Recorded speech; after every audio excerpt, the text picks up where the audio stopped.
a crazy night last night. I was having so much problem sleeping. My wife is having problems sleeping. Both of the kids were talking in their sleep. We had to do a lot of meditations in order to fall asleep. I'm grateful that we know what to do when those things happen so we can get rest. I want my golden milk and my water. Let me show you the sky because I just love the sky. I want to show it to you every morning. If you can see it.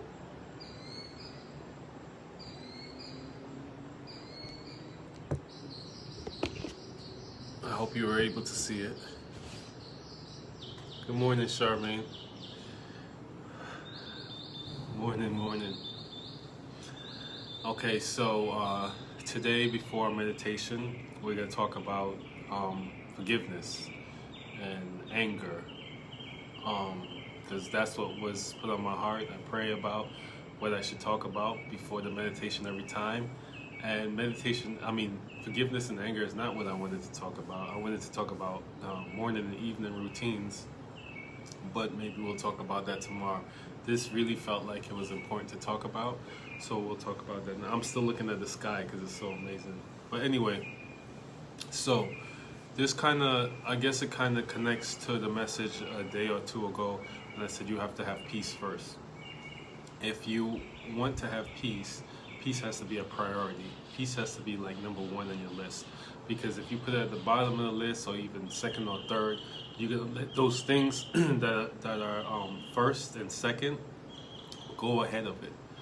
So let's say if you put your job first or money first, then you can have peace in certain situations. Let's say if somebody cuts you off in the street, you'll have peace, because your peace is a priority over getting even with that person.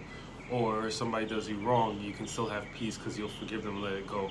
But then since your work is such a high priority on your list, is number one on making money. So if somebody, something happens to you at your job, you get fired wrongly or whatever, you're going to lose your peace. And so peace has to be number one. Peace has to be the thing you choose first all the time for you to really enjoy a life of peace. And it has to be your priority, and you have to be able to trust it. You have to be able to trust that when I choose peace, that things are going to work out for me. That I don't need to be angry, I don't need to be frustrated, I don't need to be down or whatever for something to happen. And so forgiveness is big in that, because when people tell you to forgive, it's because you're angry at somebody, right? You won't let something go. And I think a lot of people, including myself in the beginning, you confuse forgiveness for condoning somebody's behavior. You're not condoning somebody's behavior when you forgive them. You're actually just letting the energy go of anger towards them. Anger or hate or whatever it is. Because that anger or hate is only destroying you and your mind. Your mind is destroying your peace, is destroying your body. And if you continue living in that space, you can create problems in your body like disease and things like that. At least that's what I believe. So, and also manifest craziness in your life because you're living from that state of anger all the time.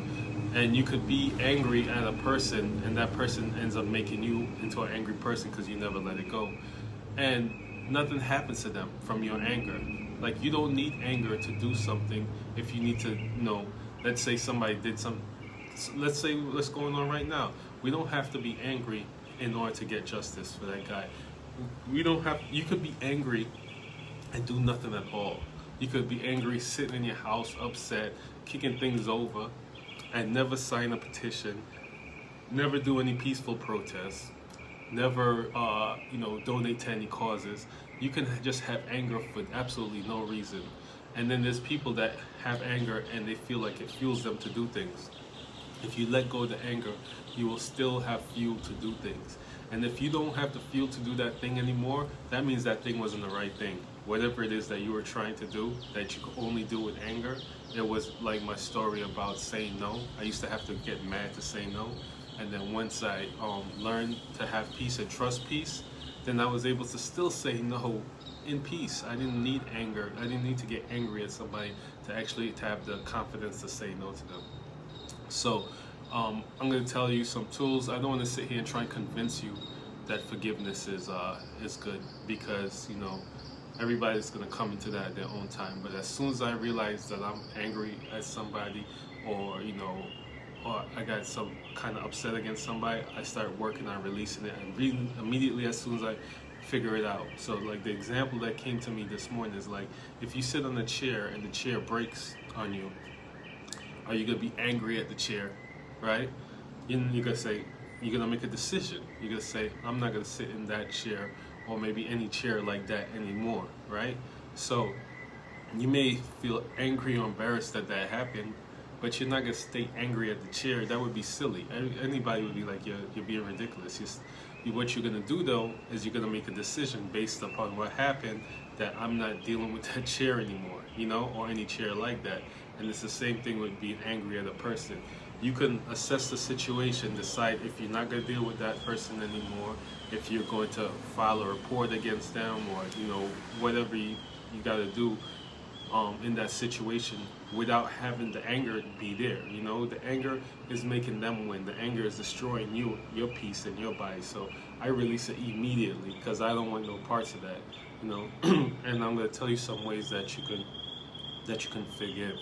And one of the ways I was just telling one of my friends that works for me, if it's like something really big that I've been like hard to let go of, is writing it down and burning it.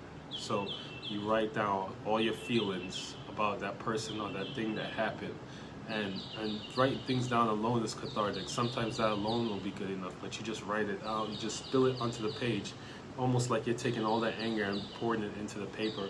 And once you get it all out, you rip it up, put in some bowl or something like that, and you burn it.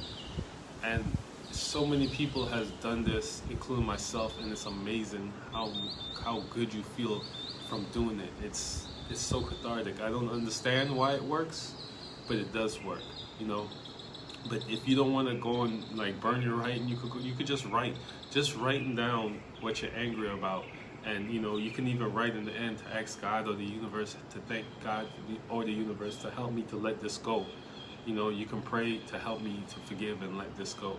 There's so many ways to forgive and let things go, and also to know that sometimes you have to, many times you have to forgive all the time, because that word, I don't really like that word, but that's the word people understand. What I usually think in my head is more, I gotta release this anger, or I gotta release this frustration. And sometimes you have to release it against yourself, A lot of times you have to forgive yourself.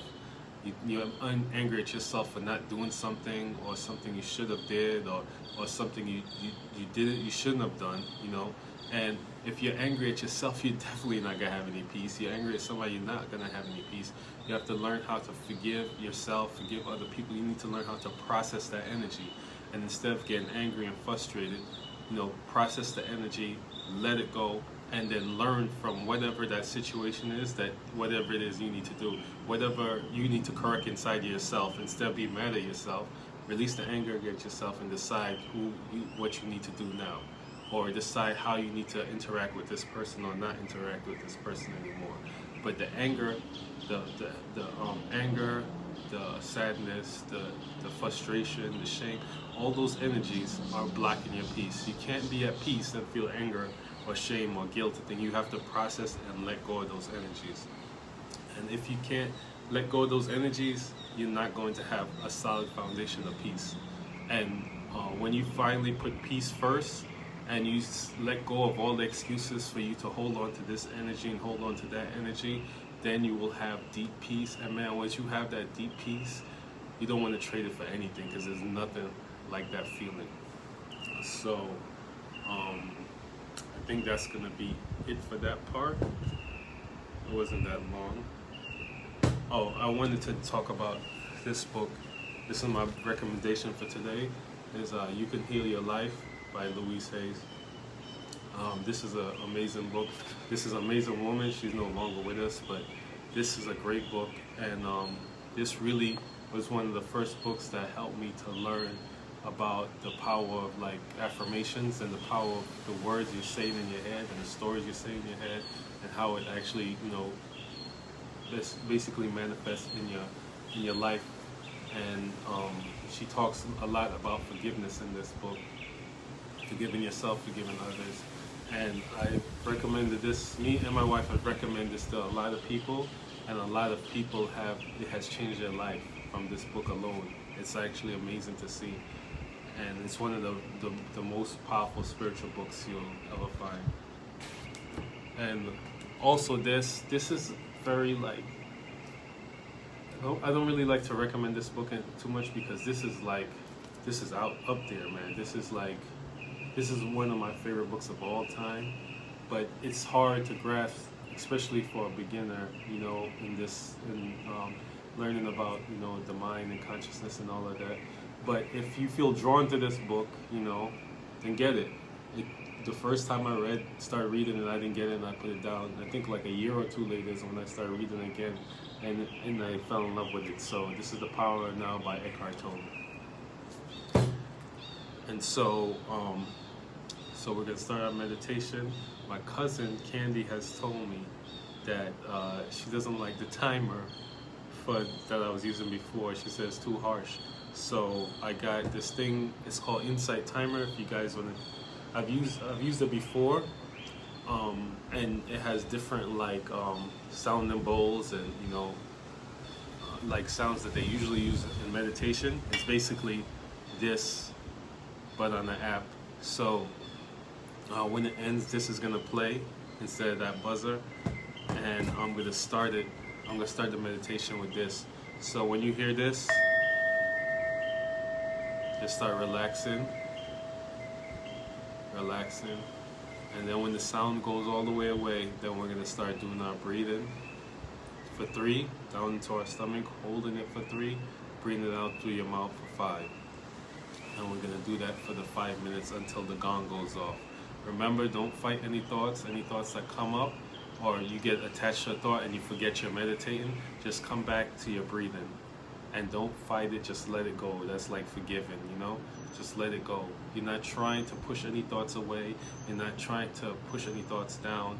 You just focus on staying with your breath and allowing things to come up and out. And even if you go through the whole meditation and you were lost in thought, but you catch yourself in the end and you start breathing, it's successful. You don't have to, be perfect. No matter how long you've been meditating, sometimes you get caught up in thoughts. Sometimes with the whole meditation. It's just about doing it every day, being consistent, and overall, you will feel better and better. So, open this door, this cat, and take a sip of water.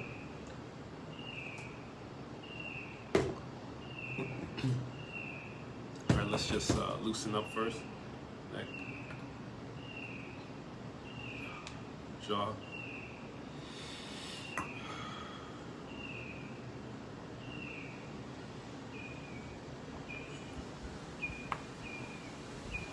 Shoulders.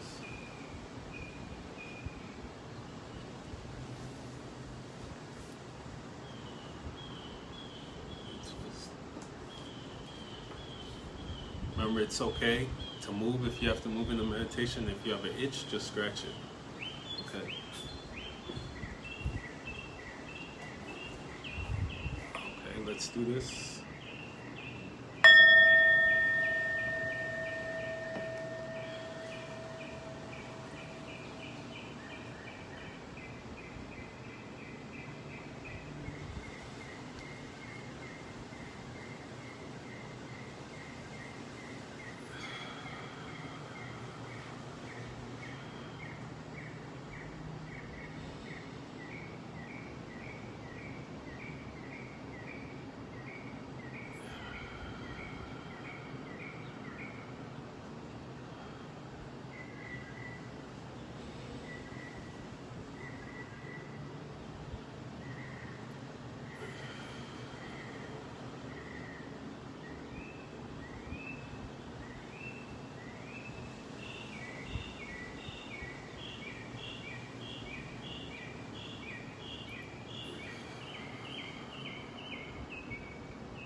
good. I hope that tone was better for you.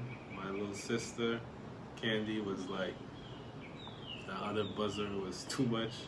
So I hope that was better. I like it better. You always want to take some time to come out of your meditation. You don't want to come out there harsh, and that's why she was talking about that bell. So however long you need to come out the meditation to keep your eyes closed, maybe to start moving your body. So you like gently come out.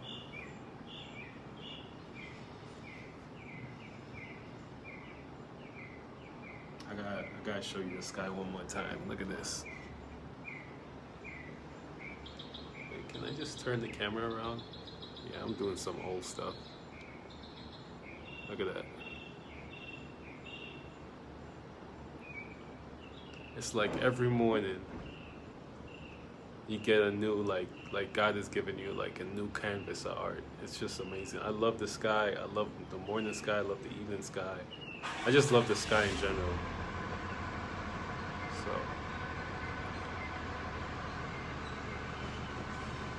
So anyway, this was what, day 4, I think. Day 4, and I hope that things are. If you're just joining us, if you're just watching this replay, and you're just joining now, you may want to go back to day 1 where I teach you about the techniques of how to meditate and little tips and stuff like that.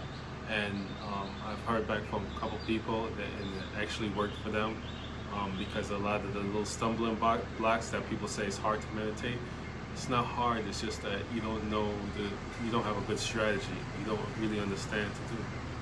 Once you understand, it's easy to do. It's just to be consistent and do it. So tomorrow, most likely, unless I get up and I got a different inspiration, we'll be doing morning and night routines, because how you go to sleep highly influences how you wake up. And how you wake up and the energy that you are living in, your first things in the morning, is creating your day. So you want to be very, intentful about how you spend the last moments before you fall asleep, and the first things you think about, and the way you are being first thing in the morning.